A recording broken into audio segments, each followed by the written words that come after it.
دیکھتے نہیں ہو ملے خاک میں اے نشاں کیسے کیسے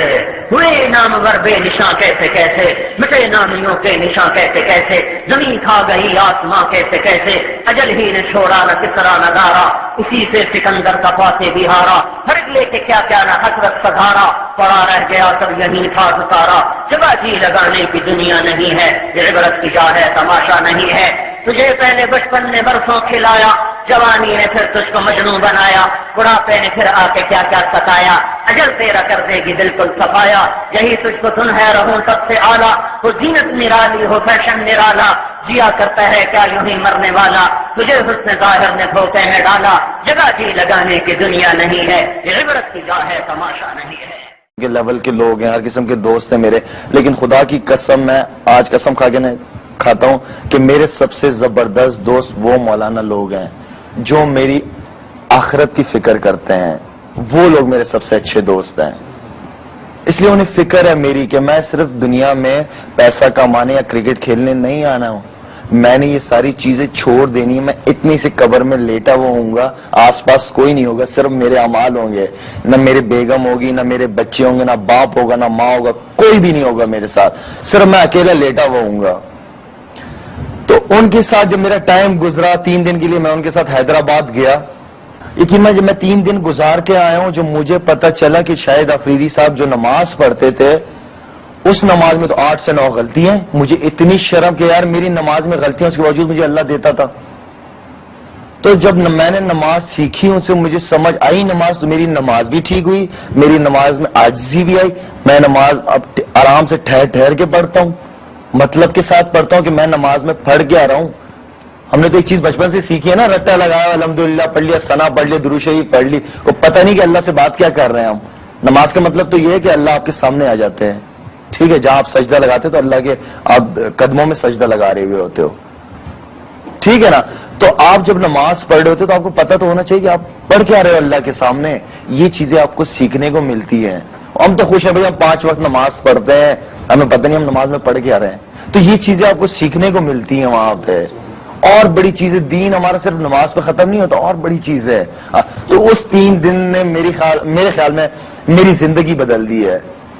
نہ میری کوئی خواہشات ہے اب ٹھیک ہے نا اللہ نے میری خواہشات ہی مار دی میرے دل میں کوئی خواہش نہیں آتی ہے نہ جب خدا کی قسم میری خواہش اللہ ویسی پوری کر دیتا ہے اور میری زندگی اتنی سکون سے اب گزر رہی ہے اتنی مزیدار زندگی میری گزر رہی ہے کہ آپ سوچ ہی نہیں سکتے ہیں اس کا مطلب ہے کہ دین نے تو آپ کی زندگی پہلے سے بہتر کر دی پہلے سے میرے بہتر کر دی سب کچھ پہلے بھی تھا لیکن اس نے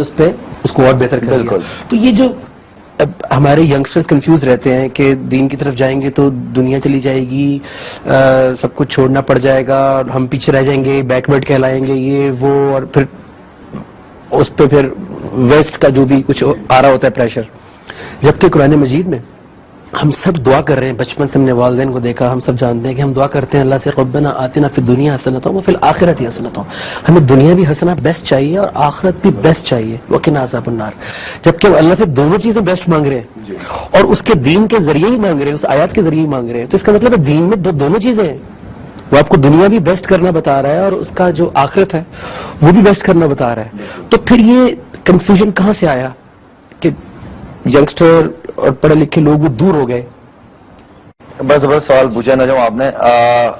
میں کوئی اگر آپ کے سامنے بیٹھا ہوں میں یہ باتیں کر رہا ہوں اس کا مطلب نہیں ہے کہ میں بہت ہی نیک آدمی ہوں یا بہت ہی میرا اس ٹائم لگانے سے تھوڑی سی میرا سوچ چینج ہو گئی تھوڑا دل چینج ہو گیا ٹھیک ہے نا اب اگر مجھ سے کوئی گناہ ہوتا بھی ہے تو مجھے بہت زیادہ افسوس ہوتا ہے کہ مجھ سے ہوا کیوں پہلے تو افسوس ہی نہیں ہوتا تھا پہلے تو انجوائے کرتے تھے اس چیز کو اب افسوس ہوتا ہے گناہ کرتے وقت جاتے ہیں تو گناہ اللہ کسی نہ کوئی بات آپ کے دل میں ڈال دیتا ہے تو آپ گناہ سے پیچھے ہو جاتے ہیں میں یہ نہیں کہہ رہا کہ میں بہت زیادہ بزرگ ہوں لیکن ایک بات بتا رہا ہوں جو میری زندگی میں تھوڑا سا فرق آیا ہے آپ نے جس طرح یہ بات بتائی دیکھیں آج کل ہمارے ایسے ماحول ہم لوگوں نے اپنے آس پاس بنایا ہوا ہے کوئی بھی والدین دیکھ لیں آپ ابھی بچہ پروسیس میں ہے ٹھیک ہے نا باپ کیا چاہ رہا ہے بیٹی ہو ماں کیا چاہ رہی ہے بیٹا ہو بیٹا ہوگا میں ڈاکٹر بناؤں گی کرکٹر بناؤں گی بینکر بناؤں گی بیٹی ہوگی تو میں یہ بناؤں گی آپ یہ بتائیں کتنے پیرنٹس ہیں خدا کی قسم کر کے کہ وہ یہ چاہتے ہیں کہ اگر ہماری اولاد ہو تو ہم اسے ایک اچھا مسلمان بنائیں کوئی ہے پیرنٹس اس طرح کے جو اس طرح سوچتے ہوں؟ کوئی پیرنٹس ہے اس طرح جس طرح وہ کہتے ہوں کہ یار یا اللہ جو بھی اولاد دے ہمیں صحیح سلامت دے؟ ہوں گے، یہ نہیں کہہ رہا میں نہیں ہے، بہت ہی کم ہے، سبحان اللہ، بہت ہی کم ہے. کوئی نہیں سوچتا کہ یہ اولاد ہو. یار اللہ نے تو اس کو بنانا ہی بنانا ہے، ٹھیک ہے نا. اللہ سے نیت تو اچھی رکھو کہ اللہ ایسی اولاد دے کہ ہم اسے اچھا مسلمان بنا سکے. اور یہ سارا آپ کے گھر سے ہے. ہم اسے بیسک چیزیں بتاتے نہیں، ہم چاہتے ہیں کہ بس بچہ بولنے لگ جائے تو ہم اس سے ہیلو ہائے کریں، انگلش میں بات کریں تاکہ وہ انگلش سیکھے. یار انگلش سیکھ لے گا وہ، لیکن جو بیسک چیز ہے نماز، کلمہ، کلمے کا مطلب، جب تک ہم یہ چیزیں بچے کے ذہن میں شروع سے نہیں ڈالیں گے وہ ایک اچھا کیریکٹر، ایک اچھا وہ نہیں بن سکتا. نہ وہ اچھا اولاد بن سکتی ہے اگر اس کے ذہن میں شروع سے ہم نے ڈاکٹری کا اور دوسری چیزیں ہیلو ہائے کے چکروں میں اس کو پڑھوا دیا نا تو وہ اچھی اولاد نہیں بن سکتا. تو اس کا مطلب ہے دین جو ہے وہ کیریکٹر بلڈنگ کے لیے ایک پورا ماحول دیتا ہے. بالکل. جو گھر سے شروع ہوتا ہے، جس میں والدین بھی ہوتے ہیں، ایک سوچ دیتا ہے. بالکل. اور آپ کی ماشاءاللہ مجھے بڑی خوشی ہو رہی ہے کہ، اور ہمارے ناظرین بھی بہت خوش ہو رہے ہوں گے، آپ کی جو سوچ ہے وہ جو غور و فکر ہے اس کے اوپر میں قرآن مجید سے ایک حوالہ کوٹ کرنا چاہوں گا. سورہ انفال ہے 8، اس کی 29 نمبر ورس میں اللہ تعالیٰ فرماتے ہیں کہ یا ایھا الذین آمنوا، اے وہ لوگوں جو ایمان لائے ہو، ان تتقوا اللہ، اگر تم تقوی اختیار کرو گے. کیونکہ جب ہم غور کرتے ہیں، سوچنا شروع کرتے ہیں تو ہماری کانشیسنس، ہمارا تقوی بیدار ہوتا ہے. تو ان تتقوا اللہ، اگر تم تقوی اختیار کرو گے، یجعل لکم فرقانا، تو میں تمہارے لیے فرقان بنا دوں گا. اور فرقان ہم جانتے ہیں وہ نعمت ہے جو صحیح اور غلط کی تمیز ہمیں بتاتی ہے قرآن مجید کے روپ میں. یجعل لکم فرقانا، ہم تمہارے لیے فرقان بنا دیں گے. ویکفر عنکم سیئاتکم، اور تم سے تمہاری برائیاں دور کر دیں گے. ویغفر لکم، اور تمہیں بخش دیں گے. واللہ ذو الفضل العظیم. تو یہ تمام جو نعمتیں ہیں کہ فرقان ملے زندگی میں، صحیح غلط کی تمیز شروع ہو، اس کے بعد برائیاں دور ہونا شروع ہو ہماری لائف سے، ہماری بخشش شروع ہو، اور ہم پہ اللہ تعالیٰ کا پھر فضل عظیم ہونا شروع ہو جائے. تو یہ پورا پیکج کہاں سے شروع ہو رہا ہے؟ ان تتقوا اللہ، اگر تم تقوی کرو گے، اگر تم غور و فکر کرو گے، سوچو گے. تو ناظرین، ہمارے پاس یہ اتنا بڑا خزانہ ہے، اللہ تعالیٰ کی کتاب، اللہ تعالیٰ کی نبی کریم صلی اللہ علیہ وسلم کی پریکٹیکل لائف احادیث کی صورت میں، اور شاید میں جس طرح کہا وہ لوگ جو اللہ تعالیٰ کو جنہوں نے لائف ڈیووٹ کر دی ہیں، جو اپنی زندگی میں لے کے چل رہے ہیں، کیونکہ بغیر ماحول کے، بغیر ایٹموسفیئر کے کوئی بھی چیز آپ اڈاپٹ نہیں کر سکتے. اچھا کرکٹر بننے کے لیے بھی آپ کو اچھے کلب میں اچھی لوگوں کے ساتھ کھیلنا پڑتا ہے. بالکل. تو اچھا مسلمان بننے کے لیے بھی آپ کو ضرورت ہے ماحول کی. شاید آپ نے بہت ساری زبردست باتوں کو ٹچ کیا ہے جس کو میرے لیے سم اپ کرنا مشکل ہو رہا ہے. آپ نے نماز سمجھ کے پڑھنے کی بات کی، جو کہ ایک اتنا بڑا رول پلے کر سکتا ہے کسی کی لائف میں. میرے اپنے زندگی میں جو جن کے اوپر میں فخر سے کہہ سکتا ہوں کہ کچھ تبدیلیاں آئی ہیں، اس میں نماز کا بہت بڑا ہاتھ ہے. اور وہ صرف تب ہوا جب جس بات پہ سجدہ کیا تھا وہ بات سمجھ میں آئی، تو جسم کے ساتھ ذات بھی جھکی. جب ذات جھکی تو پھر ذات سوچ میں پڑ جاتی ہے کہ یار میں نے اب سجدہ کر لیا تو کرنا بھی پڑے گا. اس سے پہلے صرف بغیر سوچے سمجھے سجدہ کر رہے تھے.